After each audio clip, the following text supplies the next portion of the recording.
आशा करता हूँ आप सभी अच्छे होंगे। आज हम इस वीडियो में पढ़ेंगे भारतीय न्याय संहिता 2023, जिसे पहले भारतीय दंड संहिता 1860 कहा जाता था, जिसे इंग्लिश में इंडियन पीनल कोड 1860 भी कहा जाता था। भारतीय न्याय संहिता यह 2023 का 45वां अधिनियम है, जो 25 दिसंबर 2023 को भारत के राष्ट्रपति द्वारा स्वीकृत किया गया और 1 जुलाई 2024 को लागू हुआ। तो आइए देखते हैं इसका अध्याय 1, जिसका शीर्षक है प्रारंभिक। इसमें धारा 1 कहती है संक्षिप्त नाम, प्रारंभ और लागू होना। इसमें उपधारा 1 है, इस अधिनियम का संक्षिप्त नाम भारतीय न्याय संहिता 2023 है। उपधारा 2, यह उस तारीख को प्रवृत्त होगा जो केंद्रीय सरकार राजपत्र में अधिसूचना द्वारा नियत करे और इस संहिता के भिन्न भिन्न उपबंधों के लिए भिन्न भिन्न तारीखें नियत की जा सकेगी। तो ये तो अब इसका सीधा सा मतलब यह है कि यह 1 जुलाई 2024 को लागू हो गया है। अब आते हैं इसके अगली धारा है उपधारा, माफ़ कीजिए, धारा 1 में उपधारा 3, जो भारतीय दंड संहिता 1860 में धारा 2 थी। अब ये इसमें धारा 1 की धारा 3 हो गई है। इसमें क्या गया है, प्रत्येक व्यक्ति इस संहिता के उपबंधों के प्रतिकूल प्रत्येक कार्य या लोप के लिए जिसका वह भारत के भीतर दोषी होगा, इसी संहिता के अधीन दंडनीय होगा, अन्यथा नहीं। अर्थात इसे अगर हम साधारण भाषा में समझे, इसका मतलब है कि कोई भी व्यक्ति जो इस उपबंध यानी कि जो इस संहिता में जो कानून बना दिया गया है भारतीय दंड संहिता के प्रतिकूल कोई कार्य करता है या कुछ और लोप करता है, जो इसमें दिया गया है वह कार्य नहीं करता, जिसका वह भारत के भीतर दोषी होगा।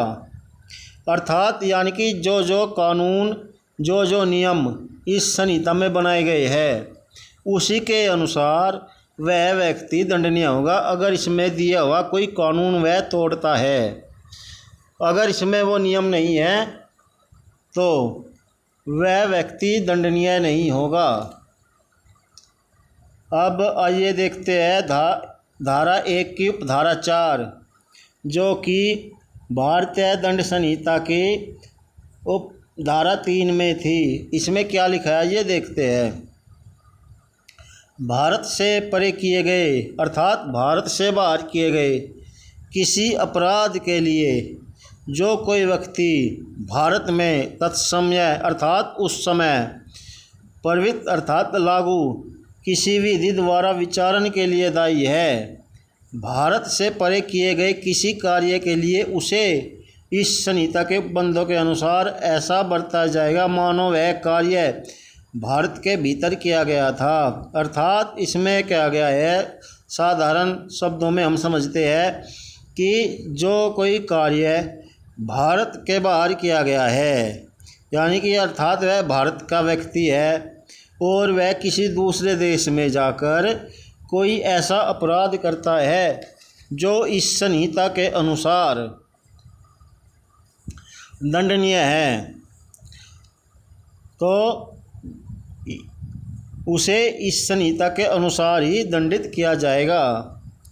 अब आइए देखते हैं धारा 1 की धारा 5, जो कि भारतीय दंड संहिता 1860 में 4वें नंबर की उपधारा थी, वो माफ़ कीजिए 4थी धारा थी।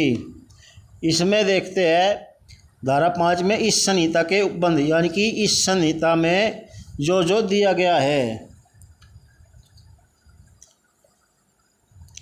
पहला इसमें यानी कि 5 क, यानी कि धारा 1 की उपधारा 5 में उपधारा क, भारत से बाहर और परे किसी स्थान में भारत के किसी नागरिक द्वारा, यानी कि जो भी कार्य जो इस संहिता के में दंडनीय है, अपराध है, वे भारत से बाहर किए जाते हैं। जैसे भारत का नागरिक है, वो श्रीलंका जाता है और वहाँ पर जाकर किसी औरत के साथ में रेप कर देता है, या वह अमेरिका जाता है और अमेरिका में जाकर वह तस्करी करता है, या वो न्यूजीलैंड जाता है और वहाँ पर कोई ऐसा 420 का कार्य करता है, यानी कि छल कपट का कार्य है। नंबर 6, भारत में रजिस्ट्रीकृत किसी पोत या वायुयान पर भारत में किसी पानी के जहाज का रजिस्ट्रेशन हुआ है, या वायुयान अर्थात हवाई जहाज, पोत होता है जो जहाज पानी में चलते हैं, वायुयान होता है जो हवा में उड़ते हैं, हवाई जहाज, चाहे वह कहीं भी हो किसी व्यक्ति द्वारा। अर्थात अगर कोई भारत का जहाज है और वो भारत में रजिस्टर है, अर्थात रजिस्ट्रेशन है उसका, तो वह इस संसार में चाहे कहीं पर भी अपराध किया जाता है उसमें, या उसे हाईजैकिंग करना और पायरेसी करना।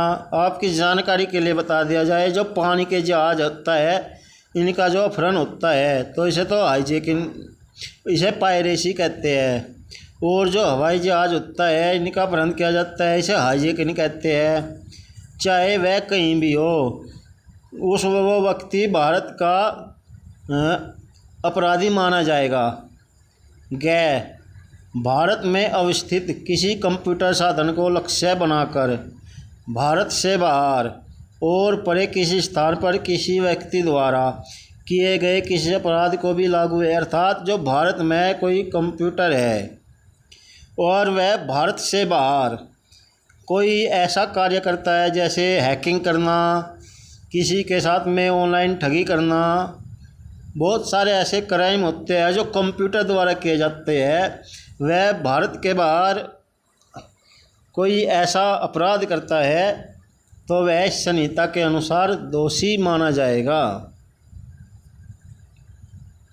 अब आते हैं इसका स्पष्टीकरण। इस धारा में अपराध शब्द के अंतर्गत भारत से बाहर किया गया ऐसा प्रत्येक कार्य आता है जो यदि भारत में किया गया होता तो इस संहिता के अधीन दंडनीय होता। अर्थात इस धारा में वे प्रावधान है, अगर वे भारत में किए गए होते तो उसे सजा दी जाती। दृष्टांत, कै जो भारत का नागरिक है, यानी कि कै नामक कोई व्यक्ति है, वह भारत का नागरिक है, भारत से बाहर और परे किसी स्थान पर हत्या करता है। वह भारत के किसी स्थान में जहाँ वह पाया जाए हत्या के लिए विचारित और दोष सिद्ध किया जा सकता है। यहाँ पर आपकी जानकारी के लिए बता दिया जाए, विचारित का मतलब होता है कि ट्रायल अर्थात न्यायिक कार्यवाही। तो आज की वीडियो में हम बस यहीं तक ही पढ़ेंगे, अगली वीडियो में मिलते हैं। आशा करता हूँ आपको मेरा चैनल मेरी वीडियो अच्छी लगी होगी। मेरे चैनल को सब्सक्राइब कीजिए, शेयर का बटन, सॉरी मैं गलत बोल रहा हूँ थोड़ा सा, आप दोबारा से सुनिए। मेरे चैनल को सब्सक्राइब कीजिए, लाइक का बटन प्रेस कीजिए और अपने दोस्तों को शेयर कीजिए। मिलते हैं अगली वीडियो में।